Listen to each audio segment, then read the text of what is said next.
ser fiel ao horário, mas quero também ser mais fiel ainda à palavra do Senhor ter colocado em meu coração e quero compartilhar com os irmãos aquilo que Deus já tem falado comigo. Estamos diante de um texto muito conhecido, de uma narrativa histórica sobre Jonas. Jonas, a qual nós conhecemos como profeta, exercia o ministério profético. Ele tinha a função de pregar, de anunciar a palavra do Senhor. Este era um dos significados de profeta, como boca de Deus na terra. Então Jonas, ele tinha a função de transmitir a palavra de Deus para a nação, trazer uma palavra, seja de bênção ou de repreensão. Aquilo que Deus entregasse para o profeta, ele deveria entregar na mesma medida, sem acrescentar ou tirar alguma coisa. E Jonas, ele tinha essa vocação. Jonas, ele tinha essa missão de pregar, de ser um profeta em sua nação. E quando nós olhamos para o capítulo 1, nós precisamos entender que o capítulo 1 não é o início do ministério de Jonas. Aqui no capítulo 1, Jonas, ele já exercia o seu ministério profético. Jonas, ele já exercia o ministério de profetizar, de pregar, de anunciar a palavra de Deus. Mas aqui no capítulo 1, Deus, ele está vindo com uma vocação especial ao profeta.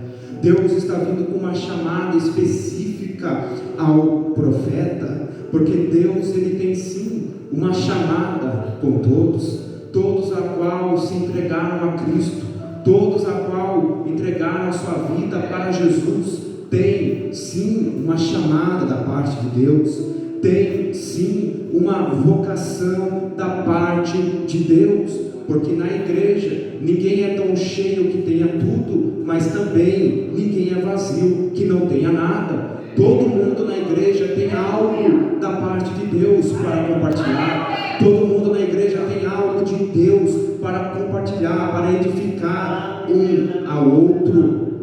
Porque todos nós temos uma vocação da parte de Deus. Talvez nem todos foram chamados para pregar, mas a uns Deus levantou no ministério da oração, a outros Deus deu um entendimento na palavra. Cada um tem a sua missão. O problema é quando um quer fazer aquilo que não foi chamado para fazer, e às vezes não vê resultado, e por causa disso se frustra e pensa que não tem chamada de Deus, quando na verdade o problema não está na chamada, e o problema não está também em Deus. O problema é que você não tem exercido aquilo que Deus te chamou para cumprir. O problema é que você não tem exercido aquilo que Deus te convocou para fazer. É a mesma coisa você pegar um martelo e querer usar para cortar uma árvore. Não vai ter resultado, não vai acontecer nada, você não vai ter resultado em sua tarefa, e assim comigo e é com você. O problema não está na chamada, o problema não está no Deus que te chamou, é que você não tem cumprido aquilo que Deus colocou para fazer. E como eu sei aquilo que eu fui chamado para fazer? É só você discernir aquilo que arde em seu coração, é só você discernir aquilo que queima, aquilo que arde em seu coração. Assim como Jeremias, ele dizia, quando Jeremias ele pensa em parar, quando Jeremias ele pensa, não vou mais pregar, não vou mais profetizar, não vou mais exercer o ministério, Jeremias ele diz, mas arde como fogo no meu coração, de tal forma que eu não consigo me controlar. Eu tento parar, mas arde em meu coração. E Deus está dizendo, aquilo que tem ardido no seu coração para fazer, é aquilo que eu te chamei para exercer em meu ministério. E algo lindo que nós podemos entender quando nós olhamos para o livro de Jonas, é que Jonas ele está inserido em uma classe chamada profeta menores. Dentro da Bíblia nós podemos se deparar com duas classes, os profetas maiores e os profetas também menores. E qual é a diferença de um para o outro? Quer dizer que Deus usou mais um do que o outro? De forma alguma. Os profetas maiores são considerados assim por causa da extensividade, por causa de ter muitos registros. Por exemplo, Isaías. Se nós formos olhar para o livro de Isaías, vamos nos deparar com mais de 40 capítulos. Agora, no livro de Jonas, estamos diante de apenas 4 capítulos. Mas isso é lindo, porque se se fosse para ser valorizado pela quantidade, Jonas não estaria inserido dentro da Bíblia. Só que a visão de Deus, ela é totalmente contrária da nossa visão. Às vezes muitos de nós valorizamos apenas pela quantidade, quando na verdade Deus, ele valoriza mais a qualidade. Deus, ele valoriza mais a qualidade acima da quantidade. Deus, ele valoriza mais aquilo que eu sou daquilo que eu faço. Deus, ele valoriza mais aquilo que eu sou do que aquilo que eu faço. O problema é quando muitos de nós valorizam mais o que faz do que o que é. O problema é quando o chamado valoriza mais a sua chamada do que aquele quem nos chamou. O problema é quando nós colocamos aquilo que fazemos acima daquilo que nós somos. Coloca a tarefa acima daquilo que é. Prega, mas não vive o que prega. Canta, mas não vive nada do que canta.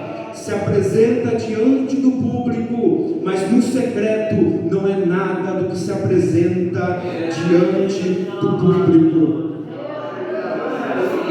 Porque muitos conseguem ter uma vida de aparência, muitos têm uma vida de vitrine, apresenta ser algo, mas na realidade não é nada daquilo que se apresenta. Valoriza mais a quantidade do que a qualidade, valoriza mais o ato de pregar do que viver a pregação, valoriza mais o ato de cantar do que o ato de viver o que se canta. Porque na igreja é uma coisa, mas após o culto é totalmente outra. No culto consegue adorar a Deus, no culto exalta a Deus, no culto é glória a Deus, mas quando sai do culto é palavrão, quando sai do culto é xingamento, quando sai do culto é fofoca, quando sai do culto é calúnia na vida do outro. No culto consegue levantar a mão e dar glória, no culto consegue se impulsionar e dizer glória a Deus, mas quando acaba o culto, a mão que ele levanta para adorar é a mão que ele levanta para agredir. Muitos no culto conseguem se comportar como cristão, a veste é de crente, a veste é de cristão, mas quando acaba o culto lá fora, no trabalho, no ambiente social, a veste não sabe se é de cristão ou se é do mundo. Está querendo viver de aparência, está valorizando mais a quantidade acima do conteúdo. Pensa que Deus, ele está presente apenas no culto, pensa que Deus, ele só olha somente no culto, mas Deus, ele me vê aqui pregando, mas ele também me vê lá fora. Deus, ele me vê aqui na igreja, mas ele me vê no trabalho. Deus, ele me vê aqui na igreja, mas ele também me vê no ambiente social. Daniel, ele vai dizer que Deus, ele conhece o profundo, ele conhece o escondido e as trevas, mas com ele mora a luz. Provérbios 15:3, os olhos do Senhor estão em todos os lugares, contemplando quem é bom e também quem é mau. Hebreus 4:13, a Bíblia vai nos dizer que todas as coisas estão nuas e patentes diante daquele que devemos prestar conta. Talvez você pense que ninguém viu, mas ele viu. Talvez o pastor não viu, mas ele viu. Pai não viu, mas ele viu. Marido não viu, mas ele viu. Esposa não viu, mas ele viu. E nesta noite ele está te convocando, ele está me convocando a ter uma vida de ser verdadeiro adorador, verdadeira adoradora. Então usar uma máscara no culto e depois lá fora ser outro. É o culto denominado de libertação. É uma noite de libertação, e Deus, ele está dizendo: eu quero te libertar desta máscara, eu quero te libertar desta vida falsa. É para me adorar aqui, mas lá fora também. É para ser crente aqui, mas ser lá fora também. É para me servir aqui, mas lá fora também. Me servir como você que adora e me serve aqui. Então, quando nós olhamos para o livro de Jonas, nós conseguimos entender que é um livro pequeno em quantidade, mas tem qualidade. E Deus, ele sempre irá valorizar mais a qualidade acima de quantidade. Não é pelo tanto que eu faço, mas é pelo aquilo que eu sou. Porque o próprio Jesus, ele vai dizer que naquele dia muitos dirão: Senhor, eu preguei em teu nome. Senhor, eu expulsei demônios em teu nome. Eu cantei na pessoas, e Jesus ele vai dizer: apartai-vos de mim, eu não vos conheço. Mas Jesus, eu preguei, eu não vos conheço, não é pelo que faz. Você pregou muito, você cantou muito, você fez muito, você estava presente em todos os cultos, mas você nunca se preocupou em ter uma intimidade e um relacionamento com a minha presença. E Deus ele vai dizer para Jonas, no versículo 1, a palavra do Senhor vem a Jonas, filho de Amitai, dizendo: levanta-te, vai à grande cidade Nínive e clama contra ela, porque a sua malícia subiu até mim. Deus então aparece para o profeta Jonas com uma nova missão. Deus aparece para o profeta com uma chamada específica. Deus vem chamando, convocando Jonas para uma obra, para ele realizar. Mas Deus, antes dele falar o que ele vai fazer através de Jonas, antes de Deus ele liberar qual é a missão que Jonas tem para cumprir, antes de Deus falar para Jonas qual é a missão que ele tem agora para realizar, Deus ele vai dizer o seguinte para o profeta: levanta-te. Antes de Deus ele revelar a sua chamada, a sua convocação, Deus vai dizer: levanta-te. E isso é muito forte quando nós entendemos o significado real desta palavrinha, levanta-te. Deus está dizendo para o profeta: se coloque na posição. Quando Deus ele vai dizer para o profeta: levanta-te, Deus ele não está falando da posição física do profeta. Deus não está querendo dizer que o profeta estava sentado, cansado, com sono. Não, Deus está falando da sua condição de disposição. Deus está falando para o profeta: para cumprir a minha chamada, tem que ter disposição. Antes de você querer fazer, antes de eu revelar a chamada para você, Jonas, primeiro tem que ter disposição. Porque Deus ele usa quem tem disposição. Deus ele não usa quem sabe muito. Deus ele não usa quem tem muita influência. Deus ele não usa quem tem muitos seguidores, quem tem muita fama, não. Deus ele usa quem tem disposição. Deus ele usa quem tem vontade. Deus ele usa quem tem a capacidade de dizer: eis-me aqui, Senhor. Pode me usar, pode revelar a tua vontade, que eu estou disposto a cumpri-la. Deus ele usa gente assim como o profeta Isaías, que abre a boca e diz: eis-me aqui, Senhor, envia-me a mim. Deus usa a gente assim como Samuel, que na madrugada ouve a voz de Deus e diz: fala, Senhor, que o teu servo ouve. Deus usa a gente como Jesus no Getsemane, que diz: não seja como eu quero, mas seja como o Senhor quer. Deus ele não está olhando para o quanto nós temos. Deus ele não usa quem tem muita influência. Deus ele está dizendo essa noite: eu uso e levanto quem tem disposição. Se você tiver disposição, ele está disposto para te usar. Se você estiver disposto, ele também estará disposto para te carregar da unção. Se você estiver disposto, ele também estará disposto para fazer. O problema não está em Deus, porque quando eu olho para o verso 2, eu consigo enxergar um Deus disposto a usar o profeta. Mas Deus ele diz: levanta-te. Deus ele quer fazer muitas coisas. Deus ele fala ao nosso respeito. Muitas coisas Deus ele diz que vai cumprir. Muitas coisas Deus diz através de sua palavra, do louvor, até mesmo usa alguém.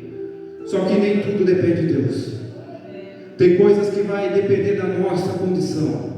Tem certas situações que vai depender da minha e da sua disposição. Porque Deus ele quer cumprir, Deus ele quer salvar, Deus ele quer curar, Deus ele quer libertar. Mas qual é a disposição minha e sua diante dele? Qual é o preço que nós temos pago na oração? Qual é o preço que nós temos pago na leitura da tua palavra? Qual é o preço que nós temos pago nos cultos? Ele está dizendo de forma simples nessa noite: eu estou disposto. E você? Eu quero te usar, mas qual é a sua disposição diante da minha chamada?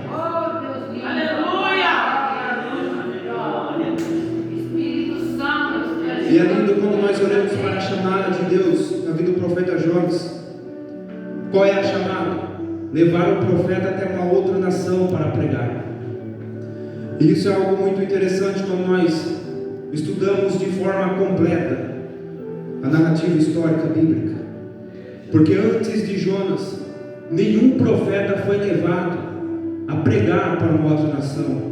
Nenhum profeta antes de Jonas foi levantado por Deus para pregar para uma outra nação. Jonas, ele é o primeiro da história a ser levantado por Deus para ir de forma presencial para uma outra nação. E o que isso significa? Isso nos faz entender que o nosso Deus é um Deus de novidades.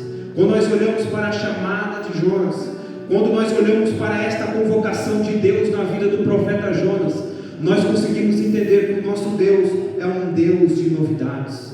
O nosso Deus é um Deus que sempre estará disposto a realizar coisas novas na vida dos seus filhos. O nosso Deus é um Deus que sempre estará disposto a realizar coisas novas na minha e também na sua vida. O nosso Deus não é um Deus que está preso no passado. O problema de muitos é que pensa que Deus ele está limitado ao tempo. O problema de muitos é que pensam que Deus ele está preso ao ontem e ao hoje. Mas quando nós lemos em Isaías capítulo 9, versículo 6, vai dizer que o nosso Deus, ele é o Pai da eternidade. Ou seja, se ele é o Pai da eternidade, ele mesmo criou a eternidade. E na eternidade existe passado? Não. Na eternidade existe um presente? Não. Na eternidade existe futuro? Também não. Para mim e para você existe passado, presente e futuro. Mas para Deus não existe nenhuma dessas estações, porque Ele está presente no passado, Ele está presente no presente e também no futuro. Ou seja, a sua condição do passado e do presente não altera nada em Deus. Não importa o que você praticou ontem, não importa qual foi a queda de ontem ou a queda de hoje, entenda algo: Deus ele já sabia de tudo e Ele está dizendo: eu levanto hoje, eu tenho graça hoje, porque eu já sabia de tudo. Então eu me manifestei a você aqui nesse culto, eu te atraí para este culto para te dizer: independente do passado, independente do presente, eu faço algo novo na sua vida hoje. Eu tenho uma cura nova, eu tenho uma libertação nova, eu tenho uma restauração nova para a sua vida. E isso é somente para quem crê que o nosso Deus é um Deus de novidades. É só para nós olharmos para a Bíblia. A aliança perfeita que o homem perdeu lá no Éden. O homem tinha uma aliança perfeita com Deus. O próprio Deus descia lá no jardim, falava com o homem frente a frente, mas o homem perdeu esta aliança. O homem perdeu este contato com Deus. Mas quando nós olhamos lá para a cruz do Calvário, o nosso Jesus de mãos abertas, com uma coroa de espinho, mãos pregadas, pés pregados, com uma voz cansada, Ele vai dizer: Pai, está consumado, em tuas mãos eu entrego o meu espírito. E quando Jesus ele libera esta palavra, a Bíblia nos diz que o véu do templo se rasgou de cima para baixo. É o próprio Deus dizendo: a aliança que o homem perdeu lá no Éden, eu faço uma nova aliança. Aquilo que o homem perdeu, eu restauro novamente, porque o nosso Deus é um Deus que faz coisas novas. E eu já encerro. Em Jeremias capítulo 18, a Bíblia vai nos dizer que Deus ele vai levar o profeta Jeremias em visão. Ele vai falar para o profeta: desce até a casa do oleiro. E Jeremias ele vai se deparar com o oleiro fazendo um vaso sobre uma roda. Só que Jeremias ele vê que esse vaso vai se quebrar. E quando o vaso se quebra, talvez Jeremias poderia pensar: agora ele vai jogar fora o vaso. Mas só que quando o vaso se quebra, ele vê que o oleiro vai pegar o vaso e vai começar a fazer dele um vaso novo, porque o nosso Deus é um Deus que faz coisas novas. E é isso que eu quero manifestar para a igreja aqui nessa noite. Entenda algo da parte de Deus: Ele é um Deus de novidades. Eu não sei qual é a circunstância, eu não sei qual é a libertação que você precisa, eu não sei em que área que você precisa de um renovo, eu não sei em que área que você perdeu a sensibilidade, mas eu quero falar algo da parte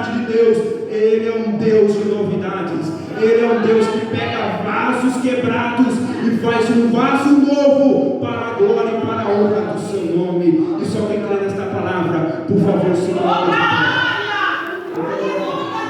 juntamente com a igreja. Senhor, meu Deus, meu Pai, a tua palavra foi pregada. O Senhor falou conosco, Pai, sobre uma novidade. O Senhor é um Deus que tem coisas novas preparadas para aqueles que creem. O Senhor tem um perdão novo para aquele que crê. O Senhor tem uma libertação nova para aquele que crê. O Senhor tem uma restauração nova para aquele que crê. E eu creio, ó Pai, que nesta noite a palavra que foi pregada irá surgir efeito naqueles que ouviram e receberam a tua palavra. E é o que eu te peço, meu Deus, e obrigado por esta oportunidade. Amém.